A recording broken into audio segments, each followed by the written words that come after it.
Okay, let's go ahead and call this meeting to order of the Jenks Planning Commission, Thursday, May the 23rd, 2024. We'll start with a roll call, please. Wilson? Here. Boers? Here.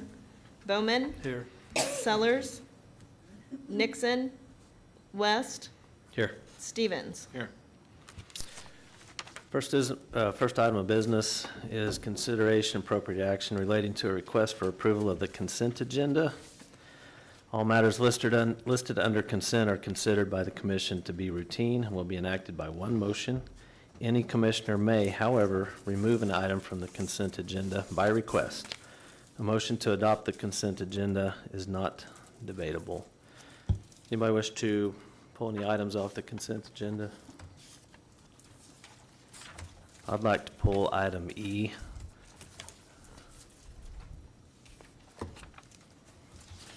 Any others? All right, if not, we can have a motion on the remaining items, 1A through 1D. So moved. Second. Let's vote, please. Wilson? Yes. Boers? Yes. Bowman? Yes. West? Yes. Stevens? Yes. All right, motion carries. And at this time, we can have further discussion on agenda item number E. And I had a few. Yeah, good idea. And agenda item E is asking to approve the parking and deferred development standards for the property listed under institutional government use, which is owned by the city of Jenks. General location is 10596 South Peoria Avenue.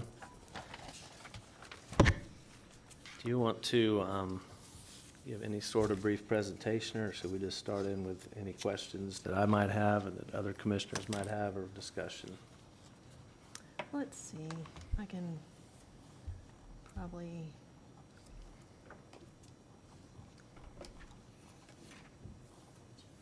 Can't see anything from here. I'll delete my packet. You don't mind? I think I can, if I can just pull something up for them to see. Okay, we'll use this one. Okay, so this is the site plan of the current floor plan for the ranch, which was purchased by the city of Jenks, and I think in 2023. And shortly thereafter, we went into contract with the chamber so that they could use this for their events like they would the Hive, currently how they use the Hive. So in the middle of all that, oh dear, I don't know what happened. In the middle of all that, we have done an assessment, looked at each one of the properties to assess their structural integrity, their code integrity, et cetera. So the fire marshal has looked at everything. The building inspector has looked at things. I have looked at the site plan for this particular space, and that is all. And I've looked at the actual building floor plan, and that is what you see here. And I will tell you in advance that Ms. Montgomery informed me that the math did not add up. And she's right, it does not. So I'll tell you how I got to my, I couldn't get my hands on an actual floor plan that had numbers to it. So I have a program called Bluebeam, and I can go into a site plan, and if there's a dimension, I can say, hey, I want to use, I can calibrate my dimensions. So what I wanted to know generally is how big is the area where the basketball court is, because that's a big open space, and in all the conversations to date, that would primarily be the event portion.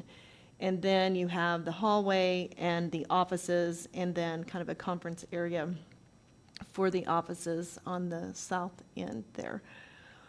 So what I did was take that basketball area, calibrated the distance as best I could, and then measured it. So she's right, it doesn't add up, and I felt like it was really close. And so I think it's good to note that I'm not the finance director, and I'm not the civil engineer, the city engineer. I mean, maybe 1 foot above the BFE is good, maybe, maybe a foot below is fine. So I'm not in charge of the math. But in this particular case, probably what I should have done was just calibrate the area of that basketball court and then subtract it from the total square footage, and that would be the balance. And then it would have all added up, and I probably would have recommended 1 or 2 more spaces. So now you know I did not do the math accurately, but in general, the space is about, let me look, I have a drawing. I can't actually see anything on that screen. So the basketball portion is around 5,500 square feet. And the remaining balance is around 5,200 something as well. So it was about 50-50. I went through a lot of iterations in my mind on how to measure it. At one point, I thought maybe I would just use the offices and make the event space larger, or I should say the assembly space, because that's what we technically call it in the code. And I did opt to not include the mezzanine because for the purposes of the event portion, it would not be used and should not be allowed to be used. That's my recommendation. So in your packet, on page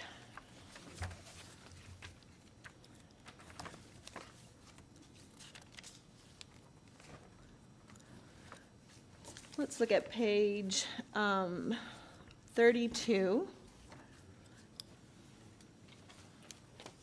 It talks about, I'll kind of go through when you're reviewing a building or sometimes a site plan, but within that site plan, you also have a building, and within that building, you may have different uses, and that would be the case here. So I chose to separate it. If it were a church going in there, you do the, for an assembly use, it's 1 per 40 square feet of the sanctuary space.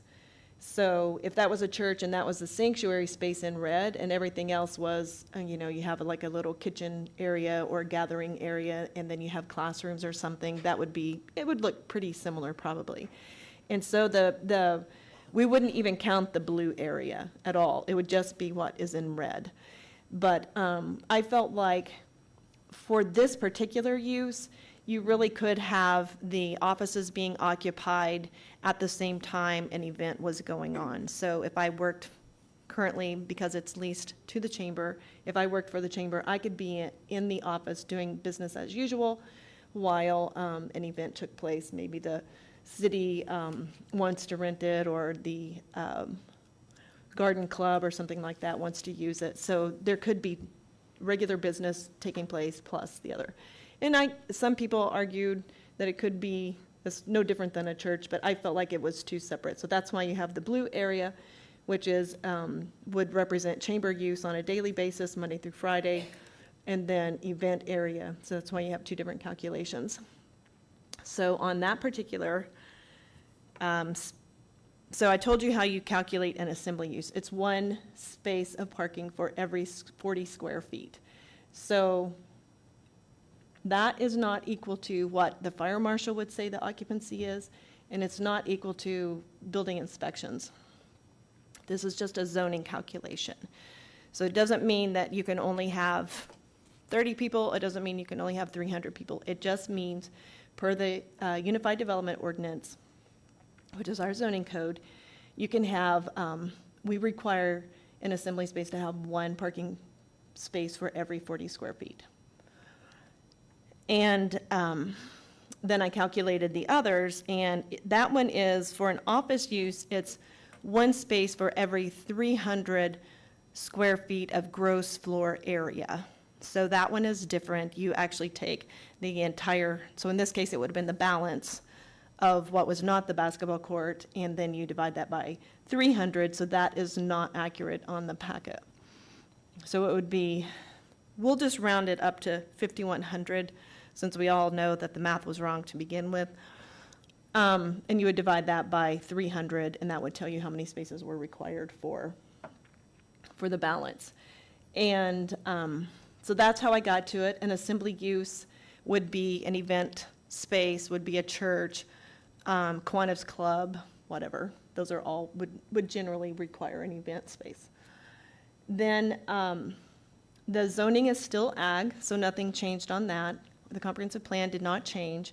And governmental uses, which are under institutional. So in our Unified Development Ordinance, we have multiple categories, and then those categories break down again. So for instance, if you have residential, you have single family, you have duplex, you have multifamily, all of those are under residential, but they're all different uses, and they have different restrictions and requirements within residential. So it's the same, this is an institutional use. Institutional could be a school, could be a church, could be a city governmental office. So the other, we had on the consent agenda earlier, also the fire station, and there's no requirement for fire station parking. It's simply left up to the expertise of the firemen, the fire chief, his experience, and then what experience they've had, and from probably the architect would give a lot of guidance on that. So the question before you this evening is, there are 123 spaces. Nope, 100 and, how many do we have? 125 spaces are provided. And the question before you this evening, is that adequate? So the code allows the city planner to reduce it by 20%. And in order to get to 125 spaces, if you looked at raw numbers, it's around 154 would be required. So that is within that 20% that gets you to 125. That's about it. Okay. Thank you. Here's the corrected. It's not the corrected numbers, but. Mrs. Hilton, I had kind of a couple preliminary questions. Okay. I saw where this was heard at the Public Works meeting on, I believe it was April the 2nd, about 7 weeks ago. And I believe that there were some monies appropriated for the parking lot. Yes, sir. How do we get from that 7 weeks ago, and then this shows up on our planning meeting? Sure. That project was handled, so basically, at this point in the City of Jenks, all of our projects, so anything that's city-related, is managed through the engineering department. And engineering is almost always invited to pre-development meetings and public projects. But when it comes to our projects, I'm not always in the room. So for whatever reason, it's not, a lot of times it's, like nuts and bolts. They're talking about how deep or how wide or whatever. And so I'm not always there. So to date, and well, I will say to that date, it had pretty well been handled that way. We didn't necessarily make an application. It just was, this is what we need to do, and they start moving forward. And Mr. Cloyd's he's excellent at project management, and he's really good at getting through the process. So in that particular case, they were in the process of updating the ranch, and that's what I told you earlier, that we've evaluated the structures. Are they viable for whatever use? And it was it was noted that we were going to need additional parking, especially if we ever want to tear down the hive and actually have events and allow the chamber to use it like they use the hive. We would need parking out there. So that ball began to roll. There was a very early conversation back in November where they had made some initial calculations, and they shot it over to me, and I made some very rough calculations and put a question mark at the end, and they began to move forward. So I didn't necessarily see it again, and there was no malicious intent. It was just, we need parking, well, we're getting parking. And in the meantime, they were able to find out that if they went through the county, then they could have a deep discount. And in order to get on the county, this is what I understand, in order to get on the county list, so to get scheduled for, I'll say production, I don't think that's the right word, but in order to do that, you actually have to have your project appropriated. So they were there kind of as an FYI, we would like to get this project appropriated so that we can get on their list to get the project done. Okay. Did I answer your question? I think so, yeah. You mentioned in your reply that there are public projects and there are our projects. And maybe our projects do not go through an application process always, or do they ever, or sometimes? They really or- never have, and since, and Ms. Montgomery was very helpful in raising it to our attention. It really helped us spotlight that we were missing some details in the process, and it was helpful. We've had a really good conversation. At this point, it is my preference that someone makes an application, even if that someone has to be me or maybe even Brandon. If I don't have an application, it's really hard to keep it on my radar, because the way that we process things, we have a folder, it has all the applications in it, and we move forward like that, and that's the easiest way for me to move forward. So we talked about internally with the city engineer and with other leadership, and that would be the easiest, most straightforward way, that when there is a city project, just take it through the application process. That way we get everything, all the boxes checked, whether it's planning or building inspections or whatever, which is not how it's ever been done here, to my knowledge. I've been here 4 years and we've just never done it that way. But we also haven't had this level of projects. A street project doesn't necessarily need my approval. There's no site plan to look at, and I definitely can't do the math for them. Yeah. Well, I really like the idea of the city going through the application process and going through the same thing as everybody else. Because if anything, the city should be more transparent, if not at least equally as transparent as what we ask the public to do for us. Another question, tell me a little bit more, the consent agenda that we see is fairly new to the Planning Commission. Can you tell me how things get on what rises to that level, or what drops to that level that it gets put on consent versus us talking about it? Even though we obviously can pull anything off of consent and have that discussion, but. Sure. And we always, as a staff, I always try to remind the Planning Commission, City Council, or Board of Adjustment that it's always within your purview to pull something from consent and have a conversation about it. Generally speaking, anything that does not get advertised as a public hearing, there's no sign that's put up, there's no letter that goes out, there's no public newspaper notice. So those are the three criteria. Not everything requires all three, but if none of those three are triggered for the process, then we put it on consent. Because at that point, if we're doing a site plan or lots, site plans are different, but lot splits or plats, something like that, you're talking about something that already meets the zoning, already meets the comprehensive plan, and now I have a checklist from state statute, plus whatever we've added internally to that dialogue and to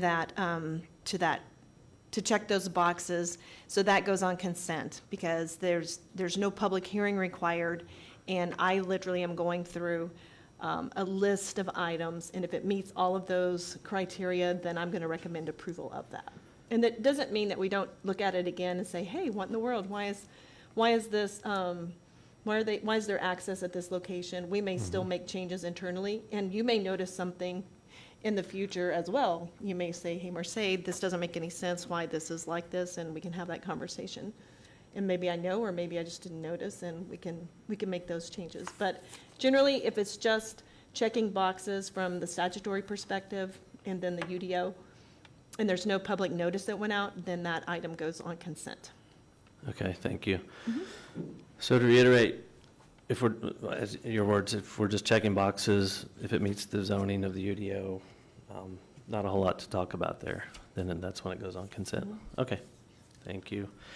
In the development memo that we got in our packet, I read that the UDO use is institutional or government uses, and I had to look that up, but that's, government uses means that it's owned, operated, or occupied by a government agency to provide a government service. the chamber occupies that largest building, is that right? What's the relationship between the chamber and the city? Is the chamber considered a government use, is what they do, a government? It's a government Use. use because we own it. The city owns the chamber? No, we Owns own building? the building. So there's And the prop. three things in there, but in the middle of it, there's an or. So read the Yes. definition again. Yeah, or if it's owned, Owned. operated, or occupied Okay. by a government agency. So it's owned, It's owned by the city, and so it is a city asset, and it is a institutional use. So it could be a school, but it would still be an institutional use, but it wouldn't be city-owned. So it's under the same general category in the Unified Uh-huh. Development Ordinance, but it's not government. So what was your question about that? the relationship between Oh, the chamber. the chamber and the city. So the chamber is contracted to do economic development on behalf of the city. And so they have a Okay. contracted amount. They don't have to lease from us. I don't know I know that they leased the Hive prior to now. In the past, I don't think they necessarily used city property for their leases. They've been in other places. And some cities do, some cities don't. Some chambers rent from a downtown landlord Okay. or strip center, So, whatever. so what the chamber does, what they provide is a government Economic service. development. A government service, yeah, that we contract with. Mhm. All right. In the evaluation section of that same development memo, I think I'm quoting this pretty closely. At this time, the owner does not have an approved small area plan to guide future development on the property. Staff is working collectively to provide the background for current and interim uses, the potential future direction, all while making appropriate improvements to the property. So when I read that, what I heard was, we don't have a plan. We're working on what we might do in the future, and we're making appropriate improvements. How do we know what appropriate improvements are without the plan? The initial goal was to relocate the chamber. Mhm. So when we purchased the ranch, the initial goal was to get them out of the Hive and get them to a new space. And there were multiple conversations, maybe the seniors would like to use this space or that space, and maybe the chamber would like to use this space or that space. And knowing that there were many conversations to be had, it was decided at some time by somebody that the chamber would actually relocate to the ranch, and the purpose of the Hive would be determined at a later date. It is most likely going to be additional parking. And so then there was the process of going in and assessing each one of the properties on the ranch. Is it viable for use right now? If it is, what can you do with it? And so it's just been that assessment, one piece of the ranch at a time, just going through it. First thing I think we did was extend the water line or do something to the water line. And then we have appropriated the funds for, this is technically not on the agenda, but I'll go through it. Because we're really to talk about parking, but the process to get to the Well, parking. We're gonna have to was- park everything that goes out Right. there, so, yeah. So we couldn't have any events without, ooh, Michigan is up.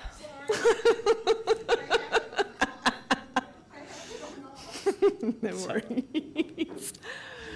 So we went through and began to assess the different properties, and in order to, the fire marshal came out, like I said earlier, and basically said, in order to even do what you were doing at the Hive, you're gonna have to have sprinkler system, and so that involved the expansion of the water system, and so that was the first step. And then there's a lot of other ideas of things to do, but we're in the budget cycle right now, so that has to be budgeted and is to be determined.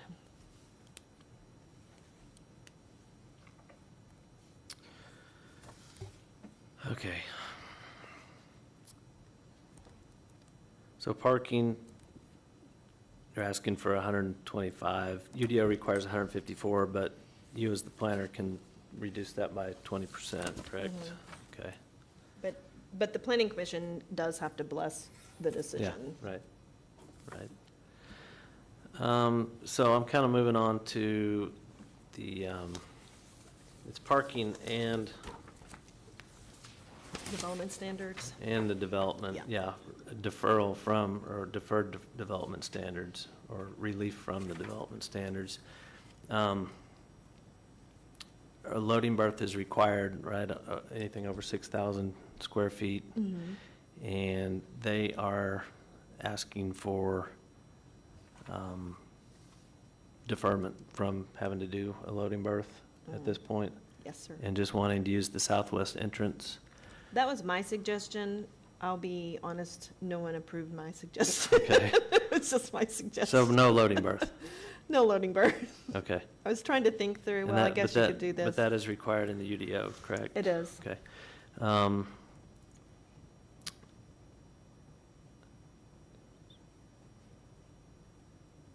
All right.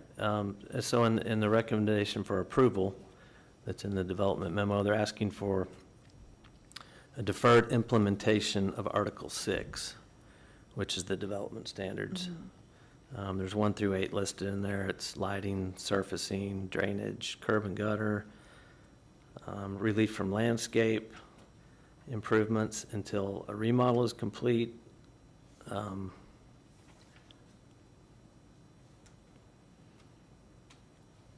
May I speak? Certainly. Okay, I may not have made it clear, so there is a lighting plan, and the drainage still has to be approved by the city engineer, even though it's not curb and gutter. So when I had no comment, that's because it either met it or wasn't relevant. So that might be a little bit confusing. Are there, are there other parking lots that we approve that don't have curb and gutter? Depending on the location, I think when we approved the site plan for Mojo's, they were able to prove that they could maintain the runoff through other means, and they were not required to do, Okay, Mojo's, yeah. yep, Yeah. curb and gutter. I think they did land, sorry, not land, rain gardens. I don't remember exactly, but it's within the purview of the city engineer if he decides that you can still, the goal is to not cause an adverse impact or increase the runoff, increase the rate of runoff. So if you can do that without doing curb and gutter, he can allow it. Okay. You can't build a parking lot and increase the rate of runoff. Right. Traffic, is there a traffic pattern, a traffic flow in and out of that? Because if we're parking 125 cars in there and then the event gets over at the same time and everybody tries to leave, is there a plan for helping those cars egress? The initial plan is the widening of the elm, and then that is for ingress, and then egress is out at 106th. It's basically the same way that it is right now. Okay, the widening of Elm, The access there at Elm. the widening of the access. Okay, So cleaning up that little area. okay. So this application doesn't really meet the zoning requirements of the UDO. Is that accurate? I get, where I'm going with that is, I'm kind of surprised this ended up on consent, when it doesn't really seem to be nuts and bolts and Right. housekeeping yet. And what bothers me, I think, the most is that it gives me the perception, and I think maybe some citizens the perception, that the city gets to play by different rules. Sure. Thanks. And I don't know if that's true or not, but that's what I see, and that's what I read. And some of the meetings that I've watched recently give me that feeling as well, and I don't like it. So that's why I wanted to pull this off and discuss it a little bit further. Does anybody else want to talk? I've been talking a long time. Anybody else have any question? Marcy, so Yes. looking, there's, how many employees of the chamber in there now? 5? 5, I think, okay. And 4. And I think when I watched the meeting back in April, replay, that the fire marshal did call for a sprinkler system, Yes. right? Mm-hmm. Was he okay with the 4 or 5 people that was in there, that it Yes. wasn't? But Oh, what was that number? Trust me, no one would be Yeah, allowed to so what be number there. does that He was have to not go okay with it. to for the fire marshal to go, you're not going any further? I think for his code, they could have up to 40-ish people. 49, now that I say that. Okay, It says 49 at that Public Works meeting. okay, okay. So they don't have to upgrade the sprinkler system if there's never more than that in the, so if we just made an executive decision that no one can ever be, not more than 49 people can ever be at the ranch, then nothing else would have to happen. Yeah, because I'm just trying to get my arms around 49 with sprinklers, but 125 parking spaces, but no plan. So I'm just trying to wade my way through it. I don't get it. Yeah, can you explain a little bit about after the, I understand this is temporary. I would not call it temporary myself. Okay. I would call it, this is the parking that we are providing for an event use at this structure on the ranch right now. And asphalt is not necessarily temporary. I would say gravel might be temporary, grass might be temporary, but I would not say asphalt. It may have a limited shelf life. It may not be a long-term option unless you're willing to oil it, whatever, yeah, seal it every year. And, I mean, that's good maintenance. But I personally would not use the word temporary. I would say this is our interim plan. This is the plan right now. There is no other plan except to accommodate the chamber and the events that they have. So what about the timing of adding the sprinklers and then allowing more at that time? What happens with the parking at that point? According to the UDO, if they built 125 spaces or whatever they've requested, that is within the purview of the UDO, then that is the end of the conversation. That it wouldn't matter if this was a church, or if it was the city-owned building, or if it was the Kiwanis Club. If the Kiwanis Club wanted to do this, I would say you have to have 154 spaces. I can waive 20%, and we would go on down the road. It would never even be here because it's not a city project. So it would not make any difference. If they can hold more than that, the code only requires this many. So I personally am not a fan of overparking anything. So I would rather not build additional parking. I would rather limit the number of parking. But that's me from a planning perspective. I don't like to see a sea of asphalt and concrete. Okay. I think my concern would be that if it's not necessarily temporary and it's more of a permanent to fit the situation, then what would be the need of deferring the implementation of Article 6? Because it's not in the budget right now, and the budget hasn't been finalized, but this has been appropriated. So I would say allow this applicant, which is the city, to do what they've asked to do. And we do on a regular, I wouldn't say regular, we have more than on one occasion allowed an applicant to have a deferred implementation of something. So if maybe you needed to build sidewalks, but there's a gas line that still has to be moved. And so that gas line is not going to be moved for over a year. So we're not going to make you build the sidewalks, then get the sidewalks torn out, and then build new sidewalks. We're going to say, we're going to let you defer this until a year from now, or until the gas line gets moved, and then you can build the sidewalks. You don't get to not do it. You just don't have to do it today.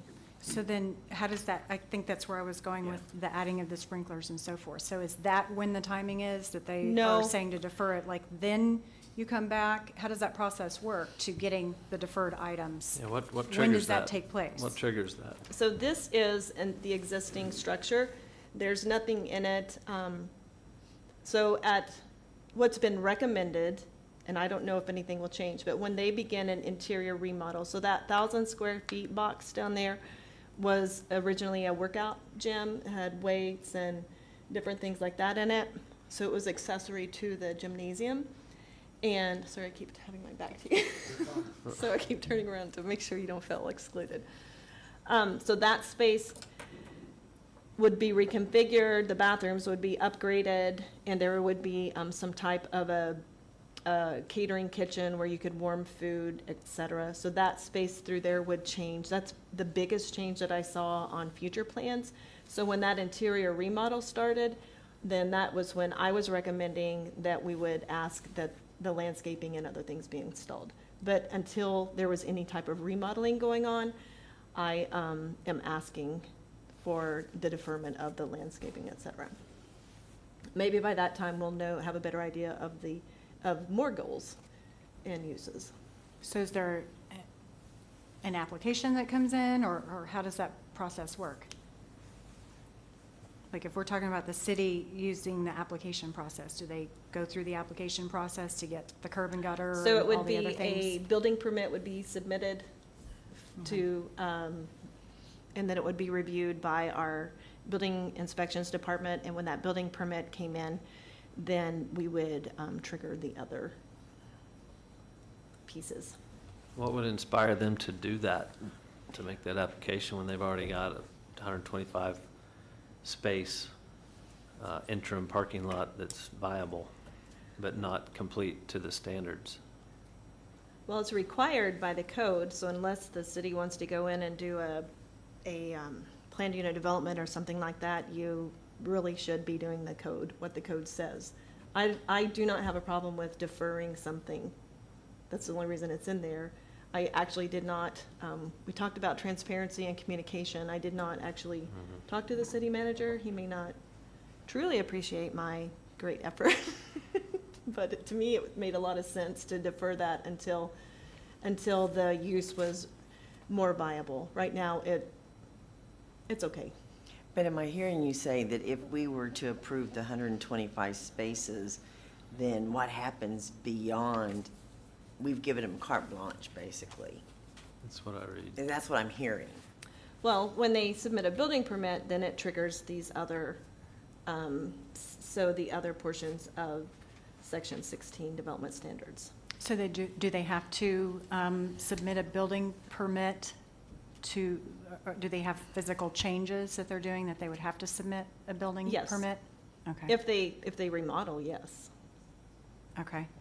So being that the building is city-owned, does that in any way limit the activities that can take place there with the chamber It does not. doing that? Just like right now, you can rent this area right here.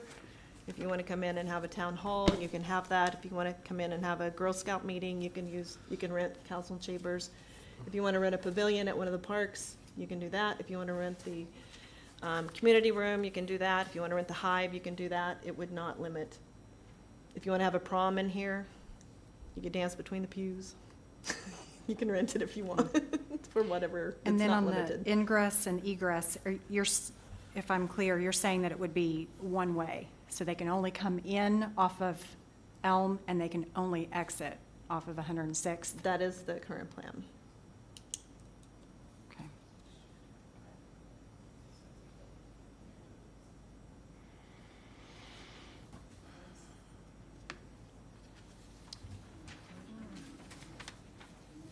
Anything else, Amy?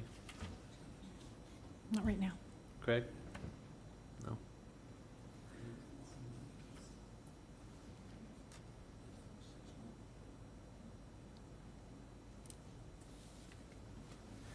So Marseille, so if this was to fail, an approval, then what happens?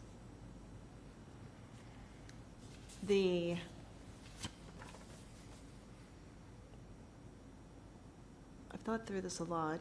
If you do not approve the number of spaces, then you'll have to write up or verbally state your reasons why, and the deferment of the other codes, and then at that point, it would no longer be in my purview, it would be in the purview of the city attorney as to the direction that the city would have to go.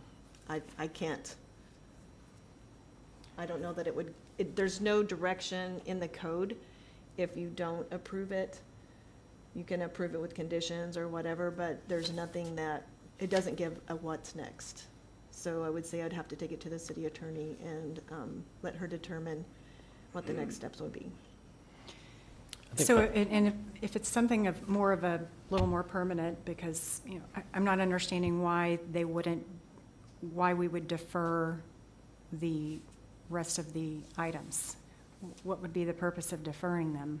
I agree, Maybe Amy. maybe you said that already, but. I've got I think a much bigger problem with deferring the UDO standards, or Development 6 standards, than I do if we have 140 or 125 spots. I'm trying to understand what would be the purpose of deferring them. Well, I brought them to you requesting that. The primary responsibility that you all have is to approve the parking, and then it's really my job to approve the rest, because you don't approve site plans, I do. But I know that this parking does not meet the code, so I'm asking you to allow the city to defer them. You don't have to grant the request, you don't have to recommend approval of it. I honestly don't know. It would just have to be, and the city attorney would have to decide what happens next. I think one possibility might be to, and I'm not necessarily suggesting this, but just throwing it out as a possibility to table this item and maybe kind of kick it back to the city to go through the full application process, which seems to be what we agree should happen. So if we do that, what's that get us? Yeah, can you estimate a timeline on that, or a cost, or? No, Scott, what's the final result? What would be your final result? So would this be a no to We put a would- parking lot there? We would get a more accurate, a more detailed application to come through for us to consider, not a, hey, this is what we're thinking about, let's build a parking lot and see what happens. Well, I don't think we're doing, let's build a parking lot and see what happens. So I the think Jenks, that's the exactly Jenks what we're Chamber doing. was at the Hive, and the Hive is a building that needs a lot of upgrades to continue to have a chamber there and have events there. So what they did is they were able to move into this new asset that the city of Jenks bought, and they now cannot use it to do anything. The city of Jenks, in my opinion, needs a place that you can hold events. You can hold a sporting event for the high school not a sporting event, but a banquet for maybe a sporting team. We have no places like that. We just had a golf banquet at the top of the Sharp. So there's no spaces like that. Right now, a lot of our stuff like that goes to Glenpool, and they have places they can rent out there. So what the chamber is doing, is they're operating under there, and they're not able to use the asset that we have purchased in the city of Jenks. So I don't know if we table this, and I agree with everything everybody's saying, how it was handled and some of the stuff like that you guys are saying, but I don't know what our end goal is if we table this. Because we are just putting a parking lot there so we can, as a chamber, our chamber can have events there. But if they do put in an application, what changes from then to the point we are right now? I don't think we know that. But you That's can't, the point. to have a big plan of what you're going to do with the entire space costs a lot of money and a lot of time, when we do have a need right now for the chamber to be able to operate out of that location. So are you saying that when the chamber today was to have an event, that most of their events are under 49 people? No, we have to have events at the Hive. That's kind of where I was going to walk you, because if we're limited right now to 49, was that the magical number I think I heard, without sprinkler systems, and we approve 125 spots, we still don't have any idea when this remodel is going to happen, when sprinkler's going to happen, because the chamber still wouldn't be able to do anything over 49 people. But we do know, do we not know when I thought they were in the process of putting a line to the chamber for sprinkler systems? The water line has been installed, and they have appropriated the dollars for the sprinkler system. So they will be able to hold events soon. Without I would- parking, we cannot hold events. I would ask that you make a decision on the parking, because that's really the primary focus before you today. And then you can make a recommendation on the rest, and then that would just be up to the city attorney, in my opinion, to interpret, because I cannot. It's not really, it's a site plan, there are site plan items, but the parking is the one thing that the planning commission approves.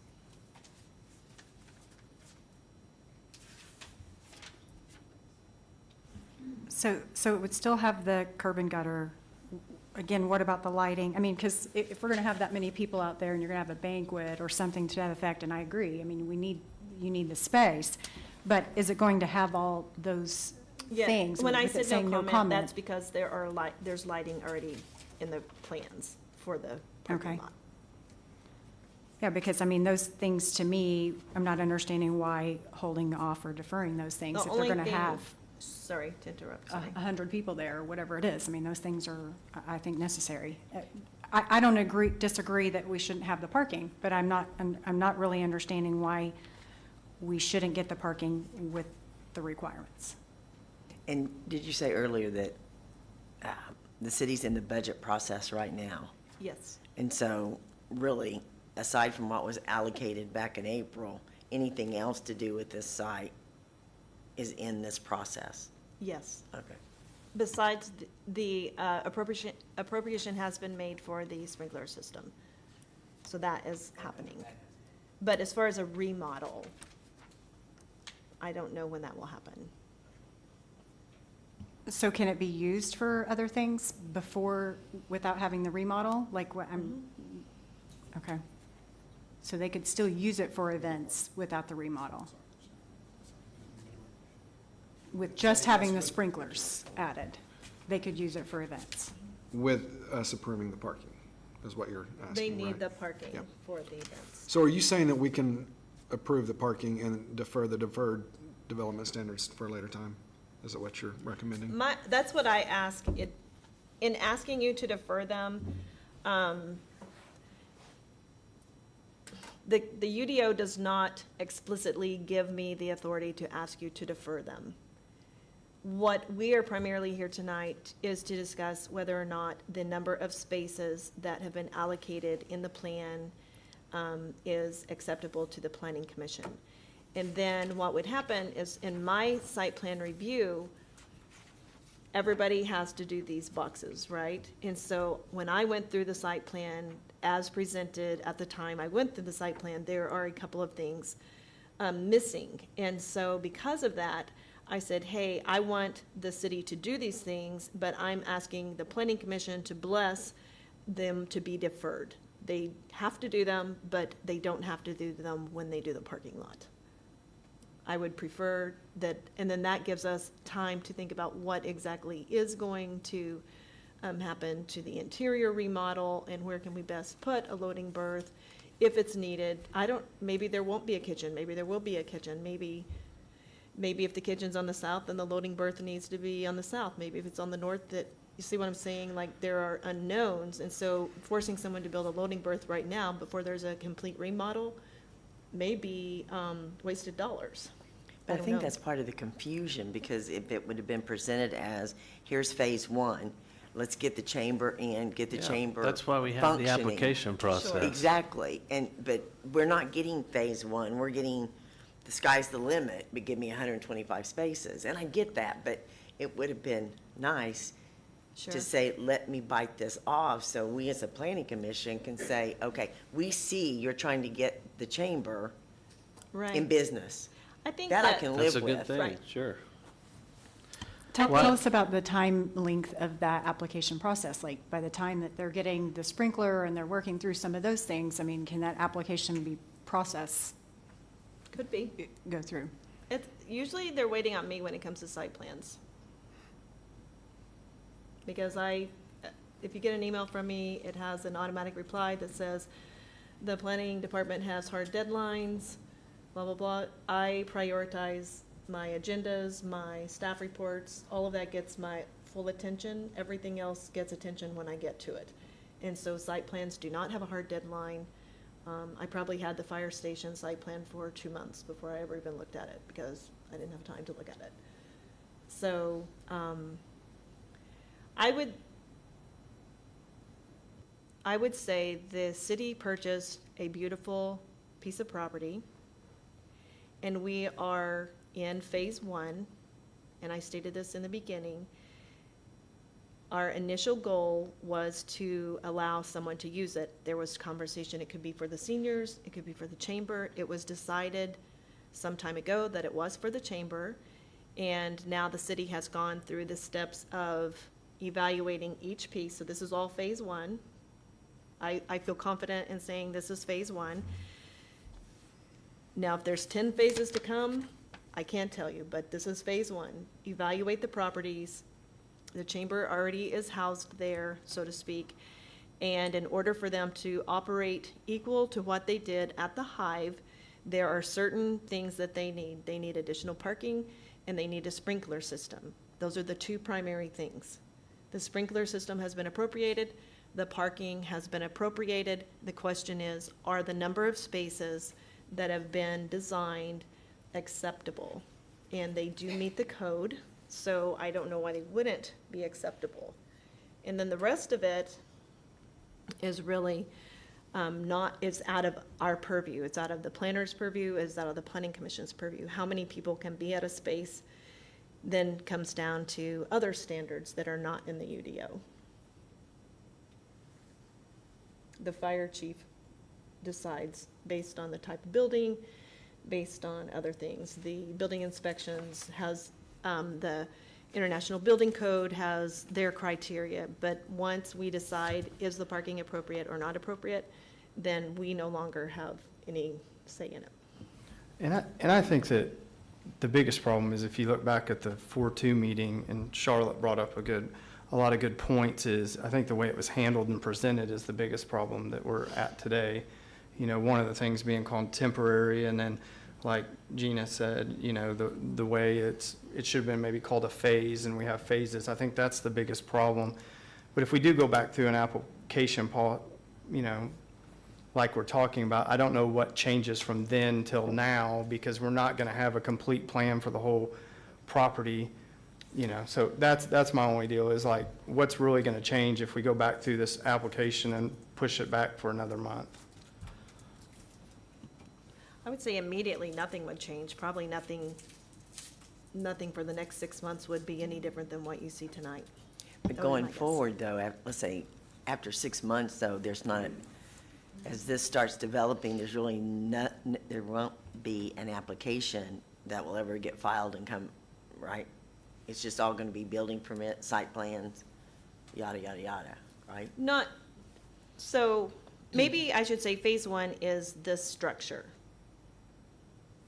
So phase 1 is not the ranch. It's not the however many acres of ranch. Phase 1 is this building. We purchased this, but the only thing for phase 1 is this little piece right here. Not the house, not the red barn, not the other barn. None of that is phase 1. The only part of the phase 1 conversation is who's gonna occupy it, and how many spaces are needed, and do we need to improve the access for fire? Yes. So that's phase 1. Phase 2, there is no phase 2 because we haven't gone through the public process. We haven't gone through any of the other, there's a lot of ideas. We get ideas from people. We still have the conversation about the Turnpike Authority land, which is an incredible opportunity. No clue how that will impact any of it. But it's going to be very exciting, but it is not part of phase 1. And Phase 1 was, here's the asset. We narrowed it down. There's one building that can be used.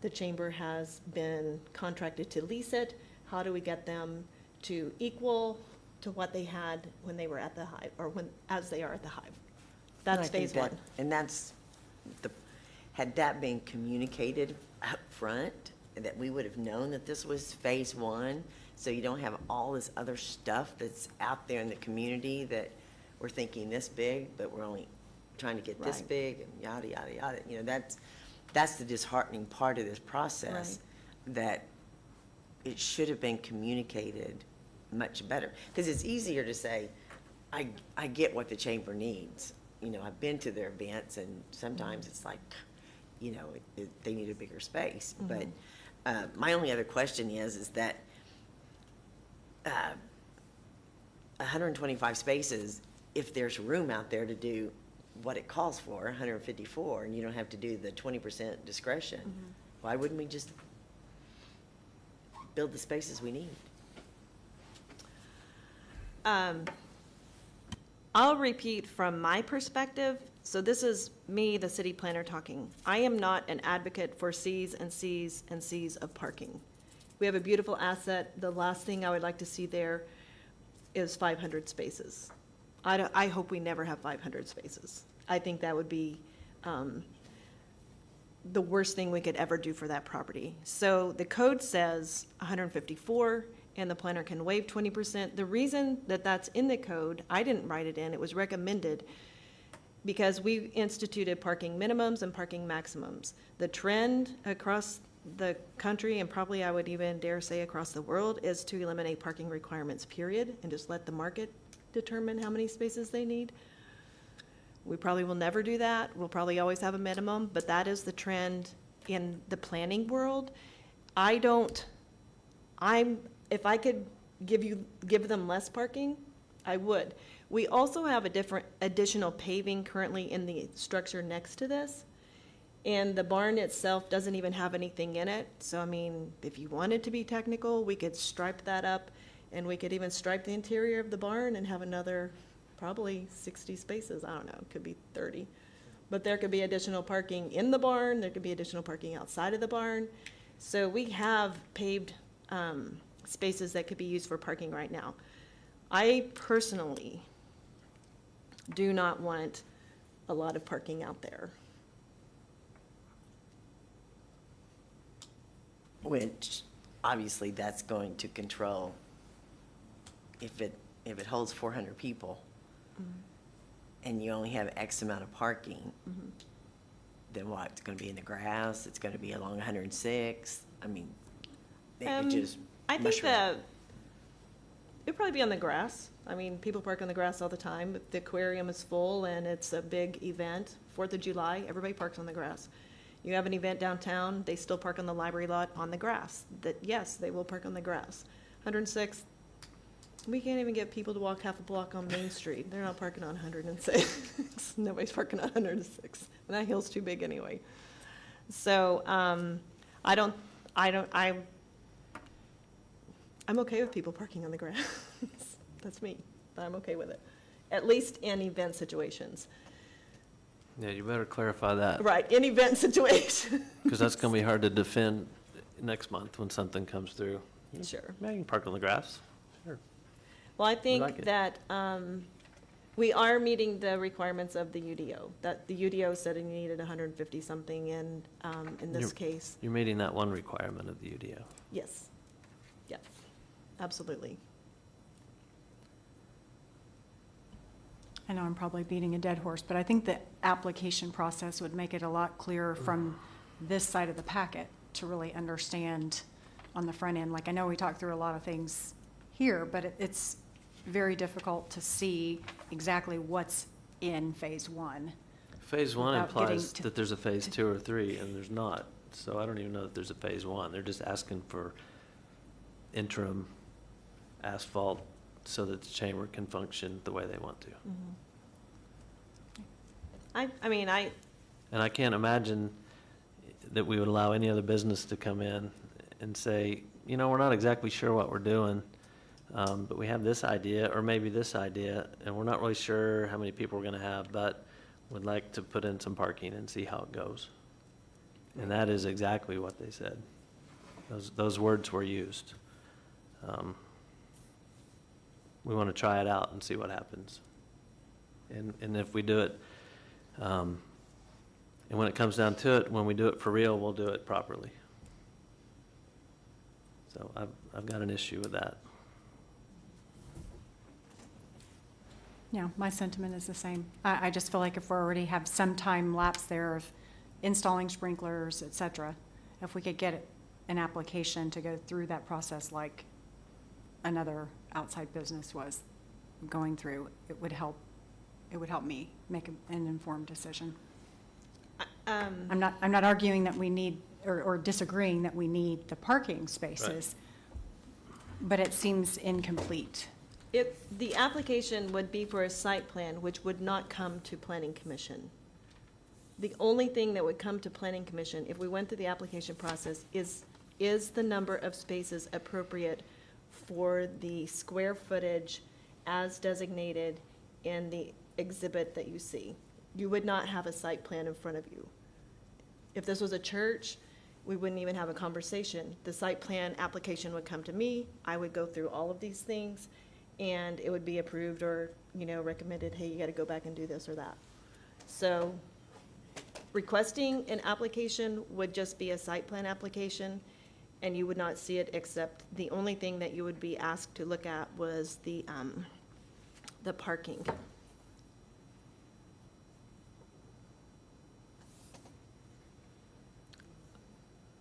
I've done this a really long time, and I don't understand what you're saying. How can somebody have a piece of property that abuts Elm Street and propose these changes, and all we have to say is that you have enough parking to do that? Right. So. I don't understand that. Sure. The, I might be the only one. no, I get it. So when the city purchases a piece of property, so that puts it in, so this is how I go through things, and you know this. I look at the comprehensive plan. So it says parks and open space, but there's these existing structures on it. Then you look at the zoning. The zoning is ag. So the zoning dictates your setbacks. So if it's commercial shopping, it says you can be 0 to 10 feet from the front property line, whatever. So the ag zoning is going to tell you your bulk and dimensional standards. Then you go into the Unified Development Ordinance, and you're going to look at what use is it. So it's institutional. Institutional is allowed in any zoning category. And then you look for a government, you're allowed to go anywhere. So what decides if it's institutional and government? Then we read the definition. So the definition says if you own it, operate it, or there's 3 things. Manage it? No, that would be operate it. Owned, operated, occupied. So we own it, and the arm of the city that is hired to do economic development is the chamber. So they're occupying it. They are not a city entity, but they are hired by us to do economic development. So we hit 1 for sure, we own it, and kind of you can say number 2, we're going to occupy it because they do our economic development. So that's allowed by right. It's an institutional use. So then I go in, so now we need parking. So I'm going to look at the interior use of the space. So all of these other boxes are already checked, so I don't need to come to you for any of those uses because it's an institutional use, and you can have an event area within an institutional use. So the institutional use, the government use kind of trumps some other things and Yes. leapfrogs? Yes. Well, that's what I think a lot of people think stinks. Well, you can change the code. Well, I know, but I mean, that, I mean, that's what the code that's the said. part I don't understand is why, because you're an institutional use, you don't have to follow some of the rules. Well, Am I saying that we are correctly? following the rules, because if we The have, rule- if we the- built a okay, new I see. building, we have to be 25 feet from the front, we have to be 25 feet from the side, and we have to Yeah. be 40 feet from the back. So these other rules still apply, I just don't have to have permission to use it for the government. Okay. The use, I don't have to come to the planning commission, I, as in the city, The city does not have to come to the planning commission to get permission to use it for their purposes. But the city should, and not all cities do. The city could, one, write it into the code that the city can do whatever they want. Or two, they could write it into the code that the city has to not only do all this, but do an application and whatever. It's whatever the city decides. So if the council says, let's never make this mistake again, we're gonna write it into the code that this is what you have to do. Or they can say, we're never making this mistake again, we're gonna write it in, the city can do anything they want. I mean, it could go either way. But right now, the way that it is written, these standards apply, and those uses are allowed. So there's Okay. no reason to have a conversation with Okay. planning commission or take it back to council because the zoning is approved. What's not approved, what the code says, is that parking has to be approved by planning commission. Okay. Well, that was a misunderstanding on my part. So what we have in front of us follows the UDO as it's written, is up to code. It is just that the code for an institutional government use is different from private citizens. Okay. In only respect to the use, not the other standards.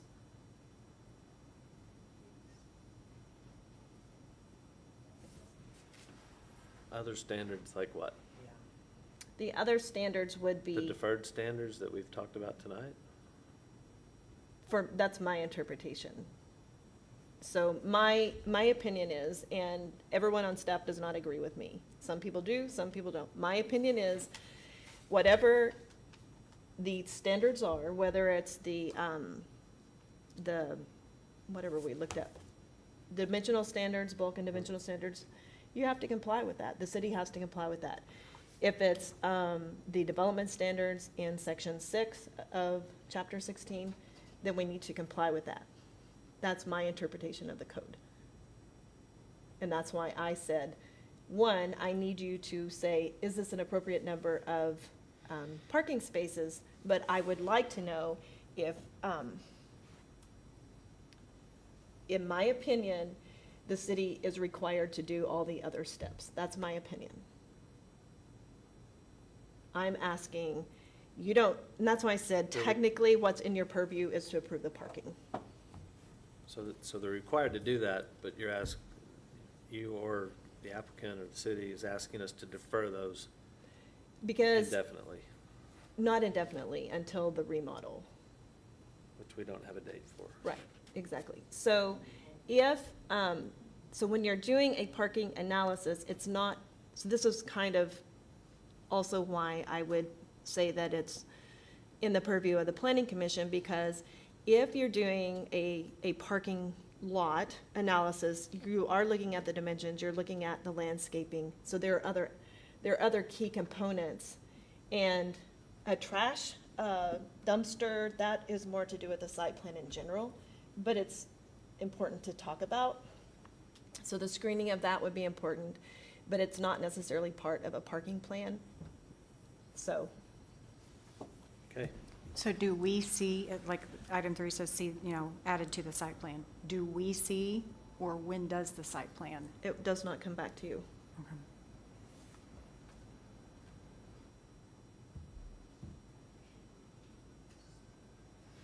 No site plan does. It's not just this project. Site plans do not come to planning commission. But they're generally included in our packet with all the other application information. Right, if they're, yes. We don't just have for a your lot to say benefit. about them, but we get to see them We get to see 'em. in the application. Right. Yeah. And especially if it's a PUD or something, there's always a conceptual site plan. If it's straight zoning, there's no site plan. So then that site plan comes through with the building permit, and I review it. You don't review it, I review it, because I'm looking at a list of things. So in essence, we could approve the parking recommendation based on getting the chamber up and running, but we don't have to agree to accept the deferrals, right? Or we So do? a true, Or let me can read you you accept- let's read exactly what the code says on parking. And that way we don't have to guess.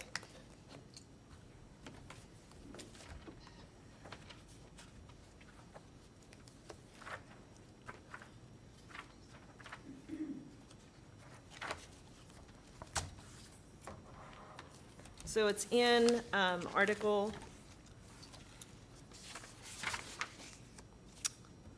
6. So these are Article 6 are the development standards for a project. And, let's see. It talks about, the first part is off-street parking and loading. So when I'm reviewing a site plan, I go through these development standards right here. So I'm gonna look at access, cross-access, lighting, surfacing, drainage, curb and gutter, wheel guards, parking space. So that's why they're on there, because it is part of a parking lot review. But I want to be very specific.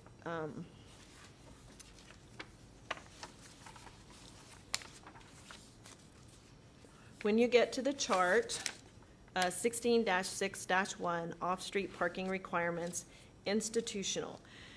So the entire chart is dedicated to the number of spaces required. So this is where I said when we updated the UDO, we did maximum requirements, and that's why we did minimum and maximum. So we don't want too much parking, but we also don't want too little parking.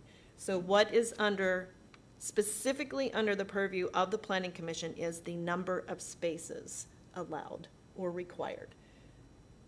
So that is technically what you would be reviewing. That is, legally, it probably is the only thing you can review. The rest of it is mine to review.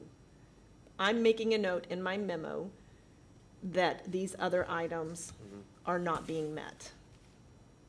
So I'm saying, even though your responsibility is to determine if the number of parking spaces, so it says institutional uses, government uses indoor, government uses outdoor, as determined by Planning Commission. I mean, you could decide that it's not appropriate, you could decide whatever. You could look at the fire station and say, nope, we need 200 spaces. Wouldn't make any sense. I'd argue it doesn't make any sense and would go through that conversation, but you could do that. So before you tonight, the question for you is are the number of spaces appropriate? I included in my memo the other things. I think that it is appropriate to, in the city manager's mind, this was a temporary parking lot.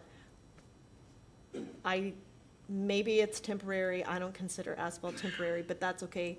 It's interim at minimum, and it meets the needs of, and I feel very comfortable with saying phase 1. I will say, I believe phase 1 was identifying the user and getting it up to code for the user. The user is the chamber, and in order for the chamber to operate the way that they need to, we need to do these things. Okay, thank you. And moving forward, the city is going to make applications moving forward. Yes, sir. So the city Give us manager can't just throw something in last minute and, I mean, I'll do my best. I'm not the city manager. He has his own authority. Okay, well, I think we have a decent understanding finally of what it is we're discussing and need to take action on tonight. I guess we've got a couple of options that I see. One would be to approve. One would be to approve with conditions. One would be to deny or potentially table and ask for further information, additional information, or an application. Sorry. Can entertain a motion? All right.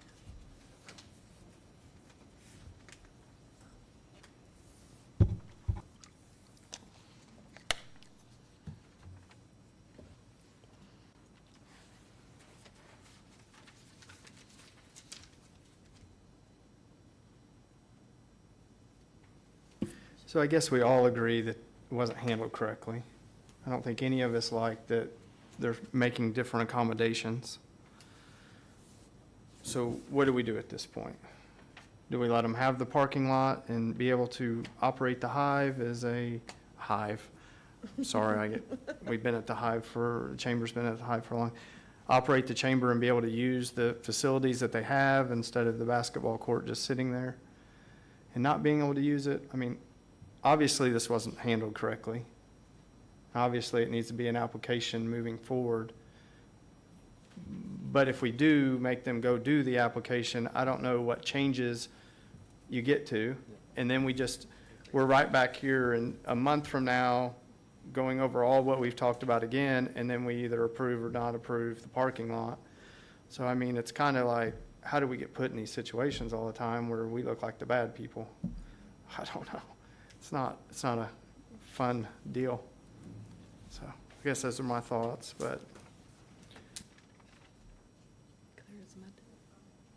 Clear as mud.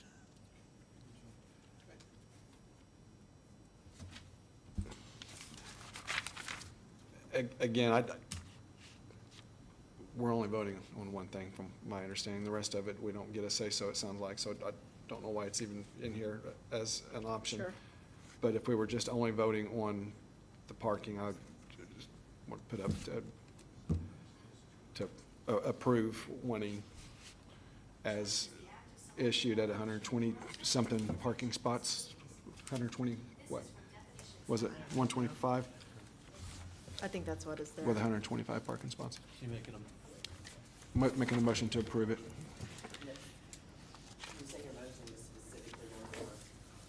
Make a motion to approve the 125 parking spots so that the Chamber of Commerce can go ahead and use the facilities as it is. hey, Marseille, I got a question. I've never did this before in my, how many ever years of doing this, but, so I don't think I should vote on this item, because I actually have some involvement with the chamber.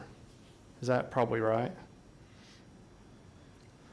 Generally, the one, you should always disclose that, probably before you have conversations. Great. And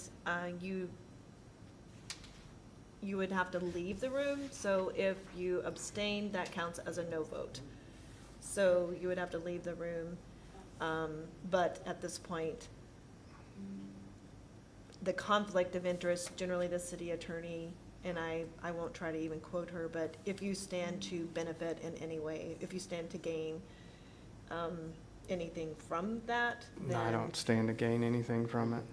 but it is better to always disclose if you have a relationship or, And I didn't realize that, till I was sitting there thinking about it, that probably thank you for shouldn't. bringing it up. He should be able to sustain and not, Abstain. abstain, yeah. There's, you can abstain or, what was the other word? For some reason, I can't think of it. Because I know Randolph and previous has sat here and listened, but Yeah. abstained at the end of it and not voted. Abstain does count as a no vote, Oh, It does. yes. so You what does actually it? have to leave the room to, and not be present for the vote, if you don't want to be a no vote. Sweet. You could have gone home a long time ago.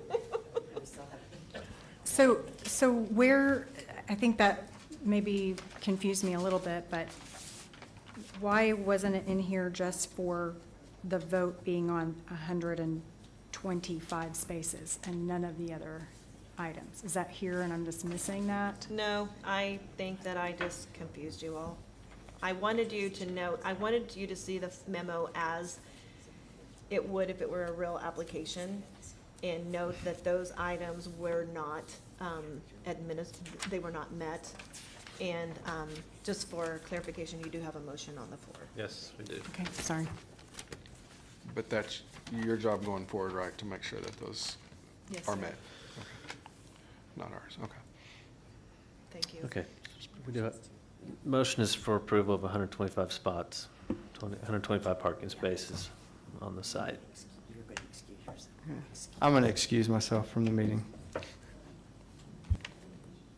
7:23. Right, we do have a motion. Is there a second? I would make a second to vote for 125 spaces. We have a motion and a second. Let's vote, please. Amy made a second? Yes. Okay. Boers, Yes. Wilson, Yes. Bowman, West, Yes. Stevens. Yes. Motion carries. Other businesses, any planning updates, Mrs. Hilton?